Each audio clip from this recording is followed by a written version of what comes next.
Okay, you've heard the term discovery call a million times, but what is it? Do you need one? And how is it handled?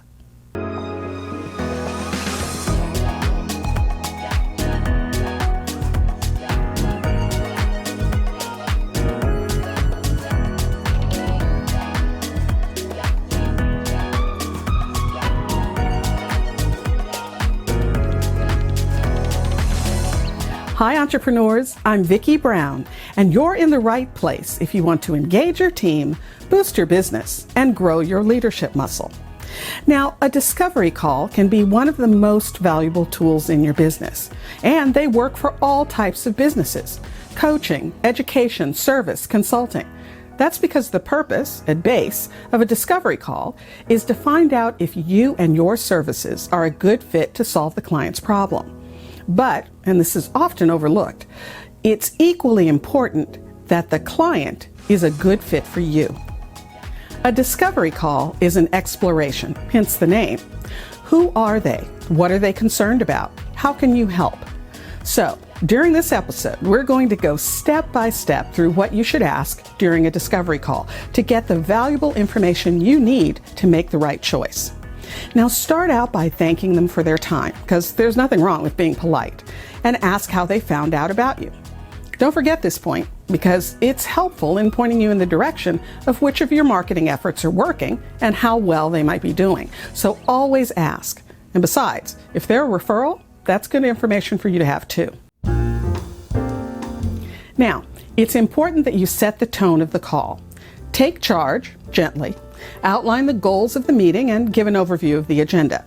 Let them know you're anticipating the meeting will be X minutes long, because no matter what you do, don't allow yourself to get stuck in an hours-long dissertation on every grievance they may have. Tell them you're going to ask a few questions about their organization and any challenges they may be facing. And you'll tell them a bit about your company and how you could help, and then take it from there.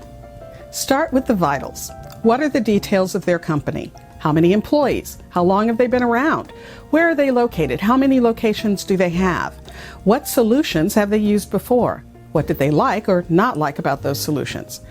What's happening is you're trying to get all the background information you can so you have a foundation to work from. Now, I suggest you put the detail-related questions that make sense for your business in a checklist. Then always use the checklist, because that way you won't forget anything when you're on the call. Now for the next part, you're going to use open-ended questions about their current challenges and obstacles. What are they struggling with? What ultimate goal are they trying to reach? What does success look like? What is or has been standing in the way of them reaching that goal? How did the concern come to their attention? You see, these questions can help you get to the heart of what's bothering them. And don't just relegate your questions to facts. Try to get at how they feel. Does that make you feel like there isn't an answer? How did you feel when the solutions didn't work? Without getting deeply into sales psychology, just remember that you have to access the emotional part of their brain to make a successful sale. Sure, part of it all is what they think, but the biggest part is how they feel. How they feel about the problem and how you can make them feel about your solution. Now that you know what's setting their hair on fire, it's time to talk about the solutions you can bring to the table. And don't just rattle off a list of features or products. Show that you actually heard what they were telling you by relating specific solutions to specific problems they're facing. Give examples of how your solution solved the same problem for another client. Be specific and relate everything back to solving their problem. Because actually, no one cares about what we all do for a living. They only care about how we can make their day better. Next up, you'll need some details on how they envision the process unfolding. Are they vetting other providers? Where are they in that process? Beginning, middle, or are they at the end of the process? What do they anticipate to be the timing? Would they want to engage someone next week, next month, or next quarter?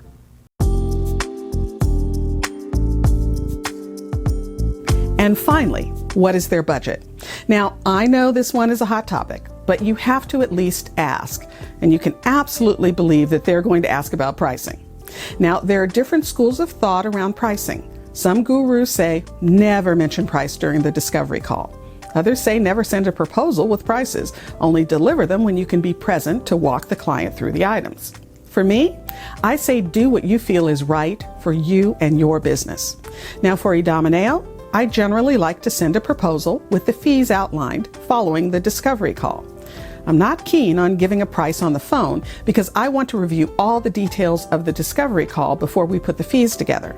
But yes, I absolutely do include our fees in the proposal. I don't want the prospect to feel like we're playing some sort of sales game with them. I know they need the numbers, and I know it will be part of their decision-making process, so I just put it all out there. Now, another important point for entrepreneurs, don't negotiate against yourself. If you're anything like me, before you even put the numbers in the proposal, you start second-guessing yourself. Listen, your service is worth what you said it's worth. Price your services fairly, and then put your numbers out there without hesitation. Worst case scenario, they won't select you because they'll think you're charging too much. Well, provided you're charging reasonable, market-informed fees, then let them go. They would end up being the client that nickeled and dimed you to death anyway. They aren't the client for you. Now, best case scenario, they'll engage you on the spot. But honestly, most times it's someplace in the middle. It'll spark a discussion, and that's a good thing too. And finally, end the call by locking down the next steps. Is there someone else you should meet with? Are you sending a proposal? What happens next?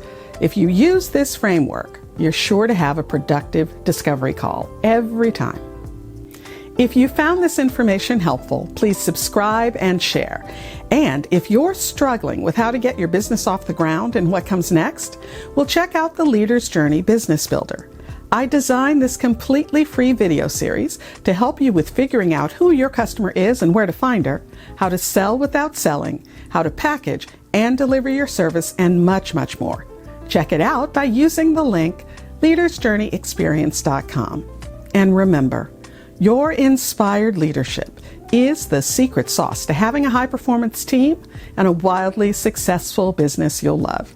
I'll see you next time on Leader's Journey.